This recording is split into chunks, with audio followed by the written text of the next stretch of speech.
want you to turn to Isaiah chapter 32, 32ஆம் அதிகாரத்தை நீங்க திருப்பிக் கொள்ளும்படியாக உங்கள் அன்போடு கேட்டுக்கொள்கிறேன். நேற்றைய தினத்துல கூட நாம சங்கீதம் 62ஆம் சங்கீதத்துல நம் சங்கீதக்காரனுடைய இந்த ஒரு வைராக்கியத்தை குறித்து நாம பார்த்தோம். ஆமென். ஹல்லேலூயா. சங்கீத தாவீது சொல்லுவார், அவரே காட் அலோன், அவர் மாத்திரம்தானு. ஹல்லேலூயா. திரும்ப 4 வசனங்களை அவர் திரும்ப சொல்லுவார். ஆமென். சோ தட் மச், அந்த அளவுக்கு David was so much attracted with God. தேவன் மேல் அத்தனை பற்றுதலாக, அத்தனை வாஞ்சி உள்ளவனாக, அத்தனை வைராக்கியம் உள்ளவனாக தாவீது இருந்தான். அதனாலதான் கோலியாத்துக்கு முன்னாடி நிற்கும் போது கூட அவனால சொல்ல முடிஞ்சது, நீ ஈட்டியோடு கேடகத்தோட வர, நானோ நீ நிந்தித்த சேனைகளுடைய கர்த்தருடைய நாமத்துல நான் வருகிறேன் என்று சொல்லுவான். Amen. He knew God. அதாவது அவன் தேவனை அறிகிற, he understood God. அதனாலதான் இந்த தேவன் மேல வைராக்கியமா இருந்தான். இன்னைக்கு நமக்கும் அதுதான் வேணும். நமக்கு என்ன வேணுங்க? You should know and understand who you are God. Amen. இந்த எபேசியர் 1:17 நாம் ஜெபித்தது போல அவரை அறிந்து கொள்ளணும். Every Christian, every believer, when you come to that position, அந்த தேவன் அறிகிற அறிவுக்குள்ள வந்தோமானால், hallelujah, this Christian life, இத போல ஒரு மகிமையான ஒரு அற்புதமான வாழ்க்கை உலகத்துல இருக்க முடியாது. So much, it's so blessed life ஆண்டவர் நமக்கு வைத்திருக்கிறார். The more you come to in the knowledge of God, hallelujah, you will relax. உங்க வாழ்க்கை இளைப்பாறுதல் உள்ளதா இருக்கும். You will never struggle for anything. நீங்க எதை குறிச்சும் வருத்தப்பட்டு கவலைப்பட்டு உட்கார மாட்டீங்க. You know that your God is doing something. அவர் யுத்தம் செய்கிறவரா இருக்கிறார். அவர் நமக்காக எல்லாவற்றையும் செய்து முடிக்கிறவரா இருக்கிறார். You will know. அது யாரும் சொல்ல வேண்டியதில்லை. உங்களுக்கு தெரிய அந்த காரியம் வந்ததுன்னா, இது தேவன் இப்படி செய்வார், இதை செய்வாருங்கிற நம்பிக்கை இருக்கும். ஆமென். அது போலதான் இங்க ஆண்டவராகிய தேவன் ஒரு வாக்குத்தத்தத்தை அவர் சொல்லுவாரு. தன்னுடைய மனசுல இருக்கிறத, தன் இருதயத்தின் வாஞ்சையை கர்த்தர் இங்க வெளிப்படுத்துகிறதை நாம் பார்க்கலாம். ஏசாயா 32ஆம் அதிகாரம் 18ஆம் வசனத்துல அவர் எப்படி பார்க்கிறாரு பாருங்க, என்ன சொல்றாரு பாருங்க. எப்படி எந்த இடத்துல இருந்து எந்த இடத்துல அவர் கொண்டு வந்து வைக்கிறத இந்த இடத்துல பார்க்கலாம். என் ஜனம் சமாதான தாபரங்களிலும் நிலையான வாசல்களிலும் அமைதியாய் தங்கும் இடங்களிலும் குடியிருக்கும். மை பீப்புள், ஆண்டவர் சொல்றார், என் ஜனம், என் பிள்ளைகள், என்னுடைய மக்கள் அங்க எப்படி இருப்பாங்க? சமாதான தாபரங்களிலும் நிலையான வாசஸ்தலங்களிலும் அமைதியாய். My people will dwell in a peaceful habitation, in secure dwellings and in quiet resting places. This is the benefit. அவர் அறிகிற அறிவுல வந்த பிள்ளைகளுக்கு, அவரை நம்பி வாழ்கிறவர்களுக்கு, hallelujah, this is the great blessing ஆண்டவர் கொடுக்கிறார். My people, என் ஜனங்கள், உங்களை என்ன பார்த்துதான் சொல்றாரு, not to the world. அவருடைய பிள்ளைகள், அவருடைய மக்களை பார்த்து கர்த்தர் சொல்லுகிற வார்த்தை, மை பீப்புள், என் ஜனங்கள் will dwell. எங்க எப்படிங்க? in a peaceful habitation, சமாதான தாபரங்களில. ஆமென். சமாதானம் நிறைந்த ஒரு வாழ்க்கை வாழ முடியும். அதுதான் ஆண்டவருடைய ஏக்கம், அதுதான் தேவனுடைய விருப்பம். ஆமென். ஹல்லேலூயா. இப்போ இந்த வாழ்க்கை, இந்த வாக்கு தத்தத்தை ஆண்டவர் கொடுக்கிறதுக்கு முன்னாடி இந்த ஜனங்களுடைய வாழ்க்கை எப்படி இருந்தது, அவருடைய மக்களுடைய வாழ்க்கை எப்படி இருந்ததுன்னு ஹல்லேலூயா நீங்க வாசிச்சீங்கன்னா, 13ஆம் வசனத்துல இருந்து நீங்க வாசிச்சீங்கன்னா அங்க புரியும். ஆமென். அவருடைய ஜனங்கள் எப்படி இருந்தாங்க, ஆண்டவர் எப்படி விரும்புகிறாரு, அது நடக்கணும்னா ஆண்டவர் என்ன செய்கிறார் என்பதுதான் இந்த ஏசாயா 32ல நிறைய இருக்கிறது. நம்ம இந்த கான்டெக்ஸ்டோட பார்க்கலாம். 13ஆம் வசனத்துல பாத்தீங்கன்னா, என் ஜனத்தினுடைய நிலத்திலும் களி கூர்ந்திருந்த நகரத்திலும் சந்தோஷம் நிறைந்த எல்லா வீடுகளிலும் முட்செடிகளும் நெரிஞ்சலும் முளைப்பிக்கும். Amen. Hallelujah. Because of certain issues, because of இஸ்ரவேல் மக்களுடைய தவறான காரியங்கள் நிமித்தம் என்ன ஆகுமா? இப்படி எல்லாம் ஒரு சூழ்நிலை வரும். என் ஜனத்துடைய my people, the people of என்னுடைய என் ஜனத்துடைய நிலங்கள், என் ஜனத்துடைய நிலங்கள். அல்லேலூயா. நிலத்திலும் களி கூர்ந்த நகர சந்தோஷம் நிறைந்த எல்லா வீடுகளிலும் once it was peace, joy, happiness இருந்தது. இப்ப அது இல்ல. அடுத்து 14ஆம் வசனத்தை, அரண்மனை பாலாக விடப்படும், ஜனம் நிறைந்த நகரம் வெறுமையாகும், மேடுகளும் துருக்கமும் என்றென்றைக்கும் கெபிகளாகும், அவைகள் காட்டு கழுதைகள் கலிக்கும் இடமாகவும்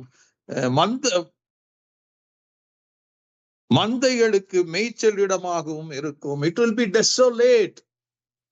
இது நாசமா போயிருக்கும் என்று ஆண்டவர் சொல்றாரு. அவருடைய சொந்த ஜனங்களுடைய வாழ்க்கையில, வீட்டுல, குடும்பத்துல, because of many reasons.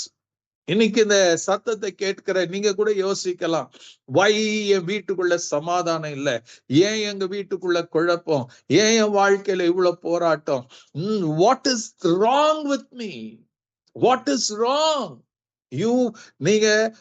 most of you people listening to my voice, I know that you are praying. நீங்க ஜெபிக்கிறவர்களாக இருக்கிறீங்க. You go to regular to church, சபைக்கு போகிறவர்களாக இருக்கிறீங்க.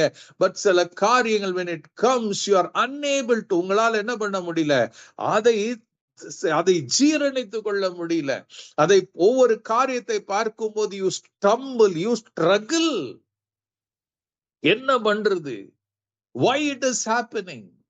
Why it is happening? இந்த கேள்விகளோடு அநேகர் இருப்பீங்க. ஆமென். நான் இவ்வளவு ஜெபிக்கிறேனே, நான் இதெல்லாம் செய்யறேனே, கர்த்தருக்காக நான் ஊழியம் பண்றேனே, why this lifestyle? ஏன் வீட்டுக்குள்ள இதெல்லாம் நடக்குது? Why my children are like this? Why என் கணவன், என் மனைவி இப்படி எல்லாம் இருக்கிறாங்கன்ற ஒரு கேள்வி எழும்பும். அதுக்கு பதில வச்சிருக்கிறார் ஆண்டவர். என்ன பண்றார்? இந்த என்னுடைய ஜனத்தின் நிலம், என் ஜனம் தங்குகிற இடம், இதெல்லாம் இப்படி இருந்தாலும் அவர் சொல்றாரு இந்த 15ஆம் வசனத்துல, உன்னதத்திலிருந்து நம்ம மேல் ஆவி ஊற்றப்படும் மட்டும் அப்படி இருக்கும். என்னங்க? இந்த 12, 13, 14ஆம் வசனத்துல எழுதப்பட்டதெல்லாம் எது வரைக்கும் இருக்குங்க? எது வரைக்கும் இருக்கும்? உன்னதத்திலிருந்து நம்ம மேல் ஆவி ஊற்றப்படும் மட்டும் அப்படியே இருக்கும். Till the Spirit comes, till the anointing comes, still எது வரைக்குங்க? ஆவியானுடைய அருள், உன்னதத்திலிருந்து ஒரு பலன் வரணும், உன்னதத்திலிருந்து ஒரு ஆசீர்வாதம் வரணும், உன்னதத்திலிருந்து ஆவியானுடைய வல்லமை வரணும். அவர் இங்க சொல்லுங்க, உன்னதத்திலிருந்து நம்ம மேல ஆவி ஊற்றப்படும் வரைக்கும், உன்னதத்திலிருந்து ஆவி ஊற்றப்பட வரைக்கும். நம்ம வேதம் முழுக்க நாம பார்க்கிறோம். அப்போஸ்தலர் முதல்ல 2ஆம் அதிகாரத்துல நம்ம பார்க்கிறோம், till the Holy Spirit came. அவர்கள் மேல் ஆவியானவர், அந்த கூடியிருந்த மேல் வீட்டாரில் ஆவியானவர் வருவதற்கு முன்பாக அப்போஸ்தலர்கள் எல்லாம் எப்படி இருந்தாங்க? அவங்க ஓடி ஒளிந்தார்கள் என்று வேதம் சொல்லுது. They were fear of the Jews. யூதர்களை குறித்து அவர்கள் பயந்தார்கள். வீடை கதவை சாத்தி கொண்டு உள்ளே இருந்தார்கள். They were afraid to come out. But when the Holy Spirit came, அவர்கள் மேல கூடியிருந்த இடத்துல வந்த போது, they received power. தேவனுடைய வல்லமை பெற்றார்கள். They came out. அவர்கள் எல்லாம் வெளியே வந்தார்கள். They preached. பேதுரு எழுந்து பிரசங்கம் என்றார். ஒரே பிரசங்கத்துல 3000 பேர் ரட்சிக்கப்படுகிறாங்க. Hallelujah. There was a transformation that happened the whole of Jerusalem. எருசலேம் முழுக்க மாற்றம் வந்தது. அற்புதங்கள் நடக்க ஆரம்பித்தது. அதிசயமான காரியங்கள் நடக்க ஆரம்பித்தது. When the Holy Spirit came, when the Holy Spirit was, ஆவியானவர் ஊற்றப்பட்ட பிறகு, ஆவியானவர் ஊற்றப்பட்ட பிறகு, இங்க அதான் சொல்ற, உன்னதத்திலிருந்து நம்ம மேல் ஆவி ஊற்றப்பட மட்டும். என்ன சொல்லுதுங்க? Until the Spirit is poured upon us from high. அது ஊற்றின மாத்திரத்துல பைபிள் சொல்லுதுங்க, என்ன சொல்லுதுங்க? அப்பொழுது வனாந்திரம் செழிப்பான வயல்வெளியாகும். And the wilderness becomes a fruitful field, and the fruitful field is counted as a forest. பாருங்க, எத்தனை சீக்கிரம் அது மாற்றப்படுகிறதை நாம் பார்க்கிறோம். It changed everything. They changed the environment. எல்லாம் மாற்றப்பட்டது. The moment the Spirit came. இன்னைக்கு கூட நீங்க நேபாள்ல, டிபேட்ல, சைனால நடந்த ஒவ்வொரு தீமையான அங்க நடந்த பயங்கரமான காரியத்தை நீங்க பார்த்து இருப்பீங்க, துக்கப்பட்டு இருப்பீங்க, ஜெபித்து இருப்பீங்க. we have to pray. அவர்களுக்காக திறப்புல, அவர்களுக்காக அழணும், அவர்களுக்காக கதறணும். பிகாஸ் இதெல்லாம் பார்த்தீங்கன்னா within few minutes, சில நிமிஷங்கள் அப்படி நடந்தது. ஒரு இடத்துல நேபாள்ல எச்சரிப்பு சத்தம் வந்து முடியறதுக்கு முன்னாடியே இந்த காட்டு வெள்ளம் வந்தது. It destroyed everyone. They were running for their lives. அவங்க ஓடிக்கொண்டு இருக்கும் போதே இந்த பெருவெள்ளம் வந்தது.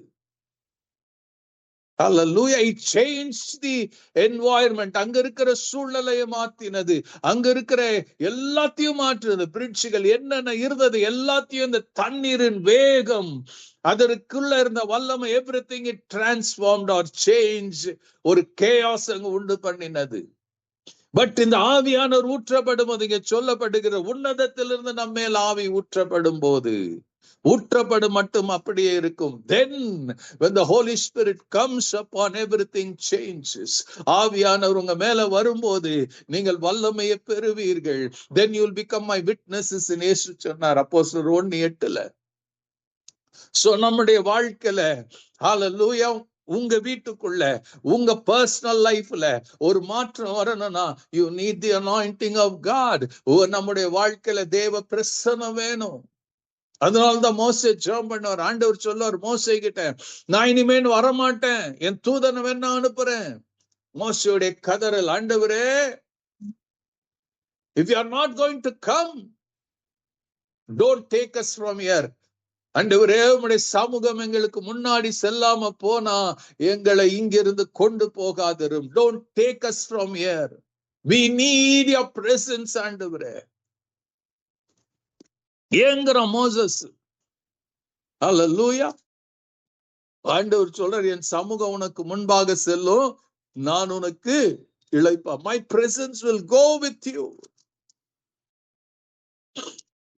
அவருடைய பிரசன்னம், we need the presence of God, or the presence of the Holy Spirit, or the anointing of the Holy Spirit. It will change. It will change. அது வந்த பிறகுதான் சொல்லும், என் ஜனம், when the Holy Spirit comes, when the anointing comes, தேவ பிரசன்னம் வந்த பிறகு என்ன நடக்குங்க? என் ஜனம் சமாதான தாபரங்களிலும் நிலையான வாசஸ்தலங்களிலும் அமைதியாய் தங்கும் இடங்களிலும் குடியிருக்கும். Everything will change. உங்க பிரயாசங்கள், உங்கள் கஷ்டங்கள், உங்க போராட்டங்கள், உங்கள் அவலங்கள் எல்லாம் அந்த தேவனுடைய பிரசன்னம் வந்த மாத்திரத்துல, தேவனுடைய அனாயிண்டிங் வந்த மாத்திரத்துல it will change. ஹல்லேலூயா. எங்கெல்லாம் கேயாஸ் இருந்ததும் அப்போஸ்தலர் 1ஆம் அதிகாரம், ஆதியாகமம் 1ஆம் அதிகாரத்துல நாம் அதான வாசிக்கிறோம். இருள் இருந்தது, கேயாஸ் இருந்தது. ஹல்லேலூயா. ஒரு ஒழுங்கில்லாம இருந்தது. ஆவியானவர் அசைவாடி கொண்டிருந்தார். till God said let there be light. உடனே ஆவியானவர் ஒழுங்கை ஏற்படுத்தினார். Amen. வெளிச்சம் வந்தது. Everything fell in line. Amen. ஹல்லேலூயா. அன்னையிலிருந்து இன்ன வரைக்கும் ஆவியானவர் திரும்ப திரும்ப திரும்ப அதை செய்து கொண்டிருக்கிறார். ஹல்லேலூயா. If you want the change in your life, அது நீங்க என்ன முயற்சி எடுத்தாலும், என்ன கஷ்டப்பட்டாலும் அந்த வாழ்க்கை மாறாது. If you just allow God to do it, நீங்க ஆண்டவருக்கு முழு சுதந்திரம் கொடுப்பீங்கன்னா, if you open yourself for the presence of God, ஆவியானவர் உங்க வாழ்க்கையில, உங்க குடும்பத்துல இன்வைட் பண்ண நீங்க இடம் கொடுப்பீங்கன்னா, it will just happen. நீங்க பேசி முடிக்கிறதுக்கு முன்னாடி, நீங்க ஜெபித்து முடிக்கிறதுக்கு முன்னாடி பெரிய மாற்றங்களை கொண்டு வருவார். உங்க தனிப்பட்ட வாழ்க்கையில, உங்க பிள்ளைகளுடைய வாழ்க்கையில, உங்க குடும்பத்துல, உங்க சபையில, எல்லா இடத்திலையும் இந்த மகிமையின் தேவன் அற்புதங்களை கொண்டு வர முடியும். ஹல்லேலூயா. ஏசாயா 63 தாவீது இதுதான் சொல்லுவார், தேவனே நீ என்னுடைய தேவன், அதிகாலமே உம்மை தேடுகிறேன். வறண்டதும் விடாய்த்ததும் தண்ணீரற்றதுமான நிலத்துல என் ஆத்துமாவு மேல் தாகமா இருக்கிறது, என் மாம்சமானது உம்மையே வாஞ்சிக்கிறது. இப்படியே பரிசுத்த ஸ்தலத்தை உம்மை பார்க்க ஆசையா இருக்கிறது. உமது வல்லமையும் உமது மகிமையும் நான் கண்டேன் ஆண்டவரே. ஹல்லேலூயா. அப்ப 5ஆம் வசனத்துல அவர் சொல்லுவாரு, அதோடைய இந்த தாகம் கொண்ட போது தேவன் அவருடைய ஆவியை ஊற்றின பிறகு என்ன நடக்குமா? நினத்தையும் கொழுப்பையும் உண்டது போல என் ஆத்துமா திருப்தி ஆகும். என் வாய் எப்படி இருக்குமா? ஆனந்த களிப்புள்ள உதடுகளால் உம்மை போற்றும். Hallelujah. It will bring a change. It will bring a transformation. இதுதான் நடக்குங்க. When God is in your place, உங்க வீட்டுக்குள்ள, உங்க வாழ்க்கையில, உங்க இருதயத்துல தேவனுக்கு இடத்தை முழுசா கொடுத்திருப்பீங்கன்னா things will happen. Amen. What is holding you? உங்க இருதயம் எதனால் நிரப்பப்பட்டு? Is God ruling and reigning? உங்க இருதயம் முழுக்க இயேசு இருக்கிறாரா? உங்க மேல ஆவியானுடைய அபிஷேகம் இருக்கிறதா? What is in your heart? What is upon you? உங்க வாழ்க்கையில எது இருக்கிறது? உலகமா? உலகத்தின் காரியமா? இது நடக்கணும், அது நடக்கணும், இப்படி இருந்தா நல்லா நடக்கணும் நினைக்கிறீங்களா? Are you want God in your life? நீங்க தேவ பிரசன்னத்துக்காக ஏங்குறீங்களா? தேவனுடைய வார்த்தைக்காக ஏங்குறீங்களா? தேவனுடைய வல்லமைக்காக ஏங்குறீங்களா? ஆவியானுடைய அபிஷேகத்துக்காக ஏங்குகிறீங்களா? then things will automatically fall in line. எல்லாம் அந்தந்த காரியங்கள் அந்தந்த நேரத்துல it will fall into line. Amen. சங்கீதம் 16ல அததான் தாவீது சொல்லுவாரு. நேர்த்தியான 6ஆம் வசனத்துல, நேர்த்தியான இடங்களில் எனக்கு பங்கு கிடைத்தது. ஆமா, சிறப்பான சுதந்திரம் எனக்கு உண்டு. ஹல்லேலூயா. நேர்த்தியான இடங்கள். God will put you in the right place, right environment. உங்களுக்கு செய்ய அவர் வல்லவரா இருக்கிறாரு, கிருபை உள்ளவரா இருக்கிறாரு. This amazing God. அவருங்க ஏசாயால சொல்றாரு, என் சனம், நீங்களும் நானும் தான், என் சனம் சமாதானத்தா அமருங்கள். எப்போ? ஆவியானவர் வந்த போது, தேவ பிரசன்னம் இருந்துச்சுன்னா. if your house is filled with the anointing of God, தேவ பிரசன்னத்தினால நீங்களும் உங்க வீடு நிரம்பி இருக்கும் போது, you will see great things happening. அற்புதமான ஆச்சரியமான காரியங்கள் நடந்து கொண்டே இருக்கும். நீங்க துக்கப்பட வேண்டிய அவசியம் இல்லை, நீங்க கவலைப்பட வேண்டிய அவசியம் இல்லை. என்ன நடக்குமோ, ஏது நடக்குமோ இல்ல. பைபிள் சொல்லுது, நீங்க கேட்பதற்கு முன்பாக, நீங்க சொல்லுவதற்கு முன்பாகவே தேவன் அங்க இருப்பாரு. இதோ நான் இருக்கிறேன் என்று சொல்லுவாரு. Amen. All glory and honor to God. நாம ஜெபிக்கலாமா?